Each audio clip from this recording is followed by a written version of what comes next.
And good evening, everyone. Good evening. Good evening. Frank, you'll let me know? Okay.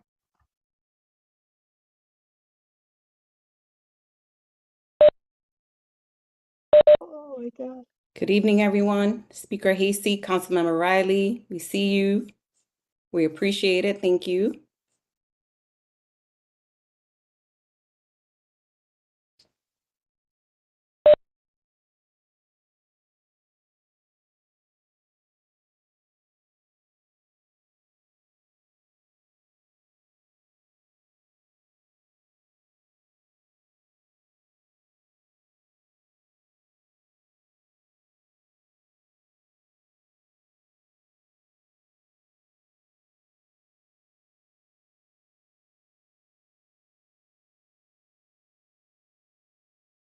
All right, we're just waiting on you, Frank, to give us the okay.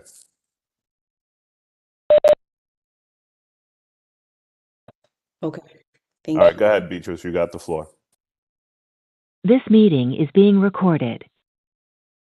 All right, good evening, everyone. I am Beatrice Coronel, and I am the chair of Bronx Community Board 12 and calling the meeting to order at 7:02 on January 26th, 2023, the first meeting of the year. Thank you all for being here. We're going to start with Ms. John Claude with the prayer, and then we're going to go to Mr. John Isaac with the Pledge of Allegiance. Ms. Claude, whenever you're ready.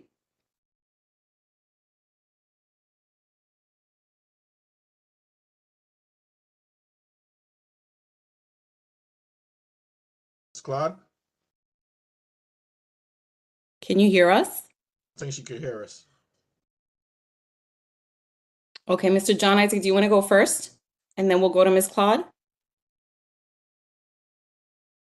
Guys, you could join me. We're gonna say the Pledge of Allegiance. Pledge of Allegiance to the flag of the United States of America and to the republic for which it stands, one nation, under God, indivisible, with liberty and justice for all. Thank you. Ms. Claude, are you able to unmute yourself? I don't think she can hear us. Ms. Claude, so we're going to move that part of the agenda to the end of it. Can you hear us, Ms. Claude?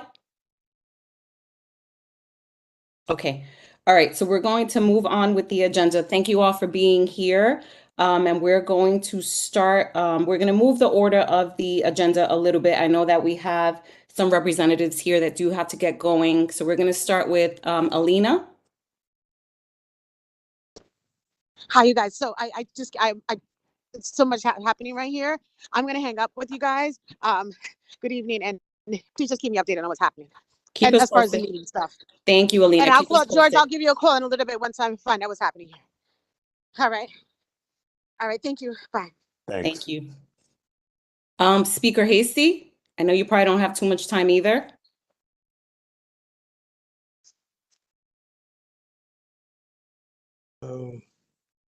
Well, just good evening, everyone. I'm recovering from ear surgery, so I can't really hear that well. So I just wanted to drop in and say Happy New Year to everyone. And I'll just briefly add that next Wednesday the governor is going. Can everybody hear me? Because I can't hear my. Okay. Yes. Yes. The governor's going to introduce her budget, and then our negotiations will go from there. Wednesday, February 1st. And it seems two of the biggest subjects that we probably going to be working on is, I'd say, one is public safety, which is more than just what happens at the time of arrest. We're also finding that people believe public safety includes all of the other things that are important in terms of unemployment, underemployment, mental health, drug addiction, all of the things that factor into why someone may end up interacting with the criminal justice system. and then also the issues around affordability and housing. So I would say that those things are probably going to be at the forefront of where we're going in the budget this year. So I just wanted to again just drop in and say hello and happy new year. And I will be in and out, but my staff is still on here as well. So happy new year. And to all of you as the board members, and to George and Beatrice, thank you for taking care of our community as well. Thank you so much. We appreciate your time. And for the new members that we have, Speaker Hasty is also our local elected official. So I'm sure you knew that, but in case you didn't. So thank you. Councilmember Riley, I know that you mentioned that you probably don't have too much time either. Do you want to say a few words?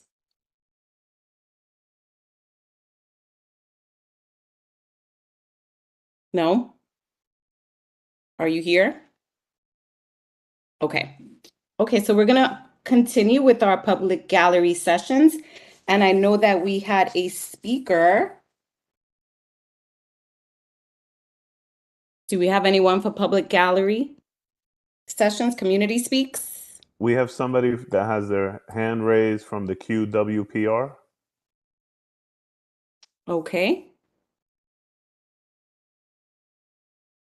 Can you unmute yourself? Kevin Riley sent a message. He said he's sorry. There's a lot going on. Yes, totally got it. Okay, so this is the point on your agenda where we do our community speaks, our public gallery session. Just to remind everybody, we are giving you each 3 minutes. 2.5 is to share, and the last 30 seconds is to kind of figure out what next steps are. So do we have anybody that would like to share?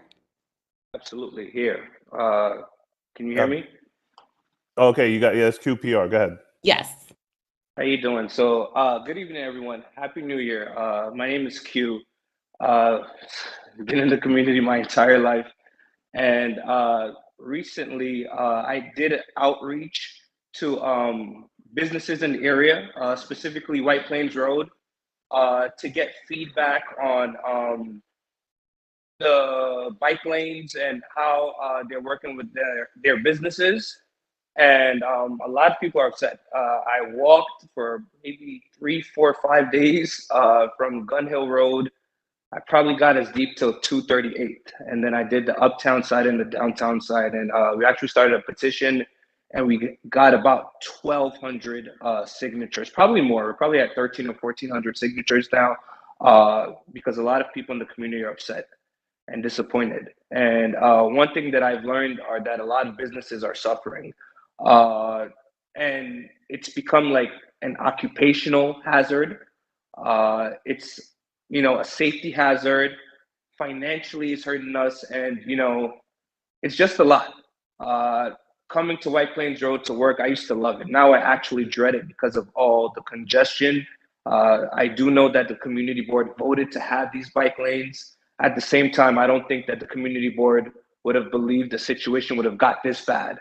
So I think it's time for us to do something as a community. I love this community. I like to spend money here, and honestly, I can't, because when I leave my business and I'm driving to another business on 228th or 229th, I literally can't find parking. Like, I have to go spend money in Co-op City or in Westchester or somewhere I know I'm going to find parking. So I'm also a bike owner. I have a bike. I ride my bike, and it honestly doesn't make any sense whatsoever. So a lot of people in the community are upset. If any of the members from the community board want to take 1 block or 2 blocks and just walk with me and get feedback from people, it's really becoming a situation because we're financially losing. But obviously, that may or may not matter to people. But at the end of the day, we just spoke about a fire, and we pray that everyone is okay over there. I spoke with first responders from the FDNY, EMTs, police, all off record. No one wanted to put their name on record. It's a disaster.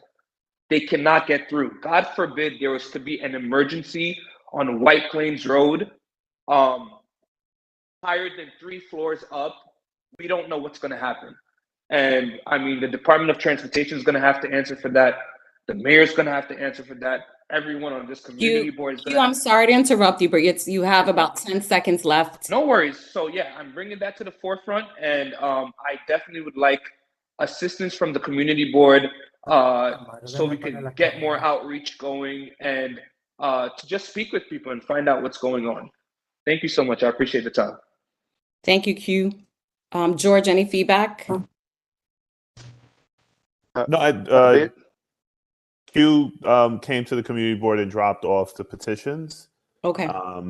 We'll scan them and make them available to the board members. But he did correctly note that the community board did vote for this. I know that Q tried to fit everything in, so he may have missed that. He's not asking, and Q, you can correct me. My understanding from our conversations that you're not asking us to eliminate the bike lanes. You're just asking DOT to sort of reevaluate the bike lanes on White Plains Road. Am I right? Yeah, we definitely have to reevaluate it somehow. After I spoke with you, George, I actually spoke with a few leaders in other communities, and their community boards actually respectively voted to like decline those things, in the sense that they just didn't feel like it was working. So like you said, we were probably the only ones, we're the first ones that this Q, I'm happened so to in New York sorry. City. Q, I am so sorry to interrupt you. We just have to keep it short because we do have a lot going on in the community. Absolutely. Can you hold that thought? No worries. You're good. Thank you so much. Thank I'm you, sorry. Q. Speaker Riley. I'm sorry, Councilmember Riley. You're next. Oh man, a promotion already, Beatrice. I appreciate it, man. Speak affirmations to me. Apologies to the speaker who's here. Councilmember Riley, you're next. Thank you, Madam Chair. Good evening, everybody. Happy New Year to everyone I haven't seen already. Apologize for my tardiness, but our chancellor is here in Co-op City, addressing the CEC 11 about a lot of issues within our school systems. And I'll just start there. That's the main priority for me within the budget this year. We're trying to fund a lot of our schools. And I don't know if a lot of you have been paying attention. There's a lot of technological advanced programs that are going to be coming to our city and our nation by 2030. They're talking about artificial intelligence now. They're talking about coding, robotics, and I'm really trying to make it a priority to make sure each school in our district is capable to educate our students for the next generation to come. Or the next career paths to come for them in the future. So that's been a real priority for me. And as you can see, we did get a win. Success Academy was trying to take over MS 113. Community members rallied together against it, and we were able to get that application pulled. And education is really important to me, but we're going through a really horrific time.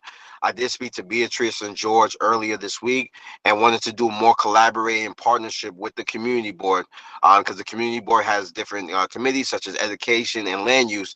And just to transition into land use, Beatrice and I spoke, and many of you do know that I am the chair of zoning and franchises, which is a very important committee on city council and on land use. And we're going to be able to host seminars with the community board to kind of educate the community on the land use procedure, which is going to be very, very helpful because, as many of you know, there's a homeless crisis in New York City. They're speaking about going to different districts, and I want our district to be more proactive, finding locations that we wouldn't mind for developments or buildings to be built, and kind of being more proactive and giving the administration suggestions rather than the administration coming to us after they already made their suggestions. It has been a pleasure being a council member the last 2 years. I'm going on my third year. So this year we're really focused on education.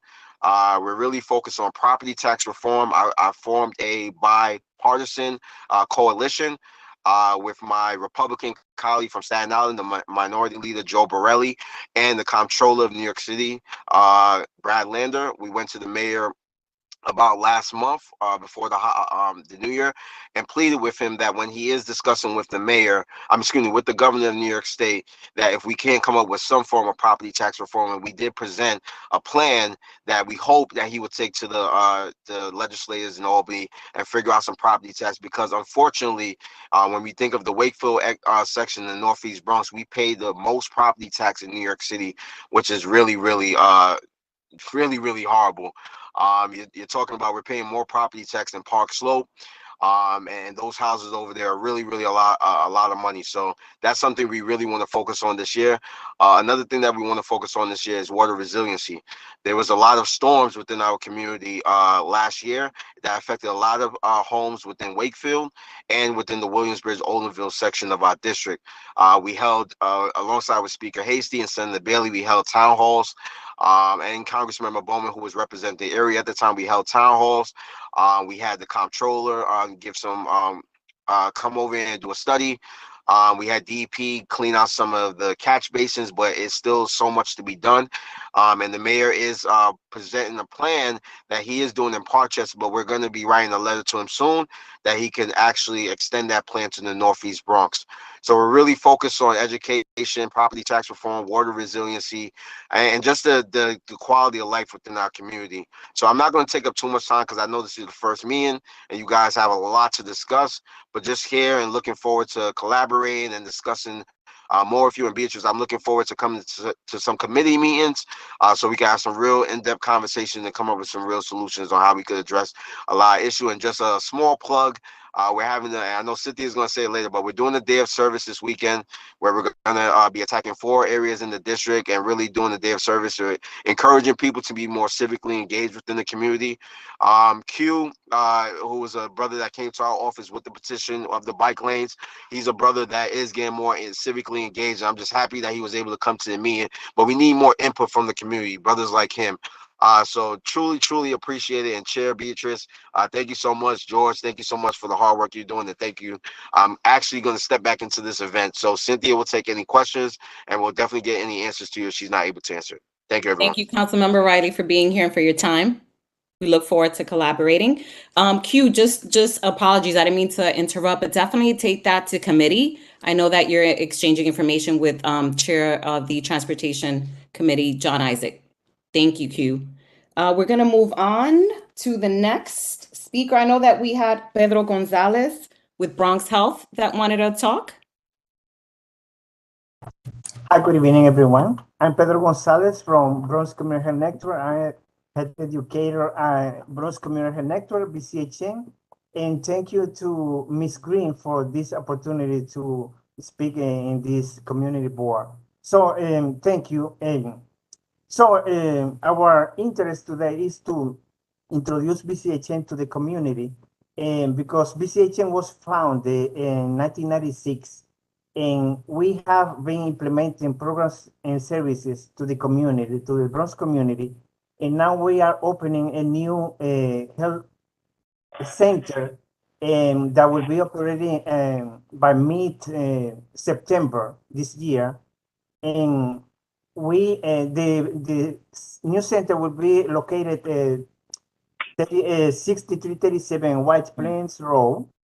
And what we are interested is in outreaching our community to see how we can help, the community and provide our services. And our services ranges from a community-based organization providing health insurance, quality health care, and also referrals to community-based organization, making referrals also for housing, SNAP application, and other state and federal services. I'm going to be brief this time, and my question to the community board is, how can we help to the community? Yeah, try my phone. I got to be on a meeting. And how can we offer our services to community members in your neighborhood? So this is my question to everyone. And I'm going to leave you my phone number, my contact phone number, and I have to say, because I forgot, that we are located at 1 Forum Plaza, Suite 1108. And for anyone that need to reach out to us, I'm going to leave you my phone number, 646-771-5505. And my name is Pedro Gonzalez. Thank you, Pedro. Thank you for this opportunity. And welcome. Thank you. There's some information that was put in the chat for you for follow-up. Thank you. Okay, we're going to continue. Next, Leah Giddens. Hello, hi everyone. My name is Leah, and I'm here today with my colleague Hayden, who is waving if you can find her face. And we're both from an organization called Women Creating Change. Our colleague Veronica had set this up, and she's sorry she couldn't be here. But we're here today to just talk a little bit about our work and hopefully invite everyone who's here to get involved and to learn more.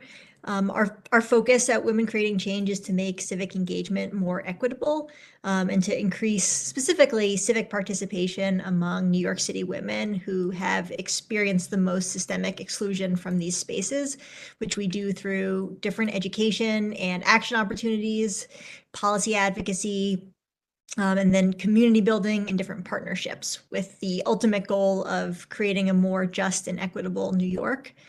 And specifically, we do this through our main Civic Matters program, which is what it's called, where we aim to remove barriers for engagement for historically disenfranchised communities.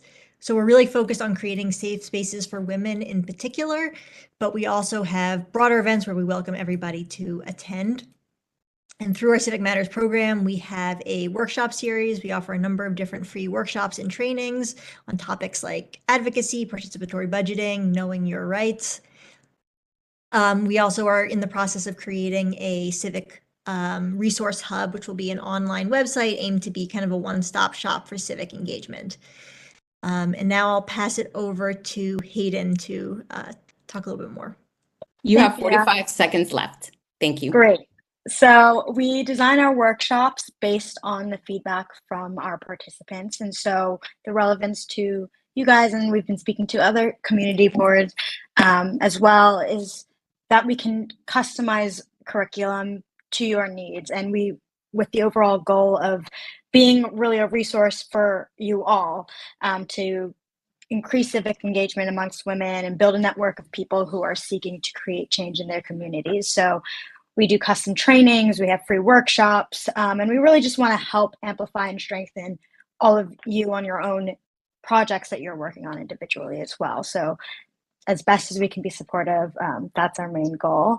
And so I'll just drop some information in the chat. You can feel free to sign up for a newsletter, follow us on Civic Matters for upcoming events and Thank you, civic Hayden. engagement actions. Time's up. Of course. Apologies. We're running a tight ship today. A lot on No the worries. agenda. Thank Thank you. you. Make sure you put all of your information on the chat and we'll follow up with to see which committee would be appropriate for you to present a more in-depth presentation. Thank you. Iris, you're next. I think Ms. Granby was waiting for a long time, Madam Chair. Thank you, Madam Chair. Good evening, everyone. I'm on the call this evening to speak bike lane traffic.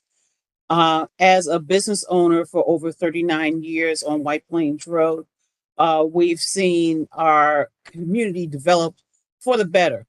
However, this bike lane has become a hazard to the community as well as to businesses on White Plains Road. White Plains Road being primarily a commercial and residential street, it is very difficult for those businesses on White Plains Road to do their daily business when they are having daily deliveries and we only have a single lane for cars to park. Not only is it that the single lane cars are parked, that means the delivery trucks are now blocking the traffic lane underneath the train trellis, which therefore means that it is also blocking traffic coming to and from north and south, as well as emergency vehicles from traveling in an expeditious manner to their destination points. If you have not traveled on White Plains,